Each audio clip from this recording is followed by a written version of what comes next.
வணக்கம். உங்களுக்காக வைத்தியர் கனகமறைப்பன். இன்றைய தலைப்பு வயிற்றுப்புண். வயிற்றுப்புண் வந்தால் நோயின் அறிகுறிகள். வாய் ஸ்மெல் அடிக்கும். அதுவும் பார்த்தீங்கன்னா வயிறில் வந்து ஒரு வகையான வலி கொடுக்கும், எரிச்சல் கொடுக்கும், வயிறு ஊத்தமாகவும், நம்ம சாப்பிட்ற உணவு குழாயில் ஒரு வகையான வந்து தண்ணி குடித்தாலே ஒரு மாதிரி வந்து எரிச்சலாக இருக்கும்.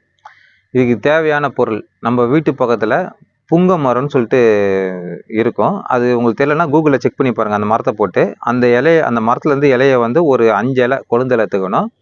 அப்புறம் பார்த்தீங்கன்னா ஒரு 3 மிளகு, 3 கல்லுப்பு, இந்த 3த்தையும் நல்லா அம்மியில் வச்சு ஒட்ட ஒட்ட எப்படின்னா அரைச்சிடணும். அரைச்சிட்டு அந்த உருண்டைக்கு ஊடால ஒரே ஒரு கல் உப்பு வைக்கணும். கல் உப்பு வச்சு உருண்டை மாதிரி பிடிச்சிக்கணும். பிடிச்சிக்கிட்டு சாப்பிடக்கூடிய முறைகள் பார்த்தீங்கன்னா காலையில் ஒரு வாட்டி அந்த உருண்டையை அரைச்சி வெறும் வயிற்றுல சாப்பிட்டுட்டு, இது கூட வந்து மோர் குடிக்கலாம், பால் குடிக்கலாம், இளநீர் குடிக்கலாம், கொதிக்க வச்ச ஜீரக தண்ணி குடிக்கலாம்.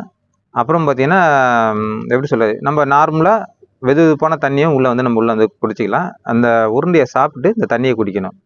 இந்த மாதிரி காலையில் ஒரு வாட்டி, அதே பார்த்தீங்கன்னா வெயில் இறங்கும் போது ஒரு வாட்டி, ஒரு நாளைக்கு 2 வேளை காலையிலையும் மாலையிலையும் உள்ளே சாப்பிட்ணும். இது வந்து 3 நாளைக்கு அதிகமாக வயிறு புண் தான் 3 நாளைக்கு சாப்பிட்லாம். இல்லைன்னா ரொம்ப அதாவது வயிறு புண்ணு கொஞ்சம் லேசாக தான் இருக்குது அப்படின்னு சொல்லும் போதுன்னா 2 நாள் சாப்பிட்டாலே போதும். 2 நாள் சாப்பிட்டாலே போதும். ஒரு காலையிலையும் மாலையிலையும் சாப்பிட்ணும். அப்புறம் மறுநாள் பார்த்தீங்கன்னா காலையில் ஒரு வேளை மட்டும் சாப்பிட்டா போதும். இதுக்கு பத்தியம்னு பார்த்தீங்கன்னா புளி வந்து சேர்க்காதீங்க. மற்றபடி எல்லாமே சாப்பிட்லாம். அதேமாரி சாப்பிடக்கூடிய வயதுன்னு பார்த்தீங்கன்னா ஒரு 8 வயதுலேருந்து நம்ம சாப்பிட்லாம். சின்ன பசங்களாக இருந்தால் சின்ன உருண்டையாக சாப்பிடுங்க. பெரிய ஆளுகளாக இருந்தால் கொஞ்சம் பெரிய உருண்டையாக சாப்பிட்டு அந்த தண்ணியை உள்ளே குடிங்க.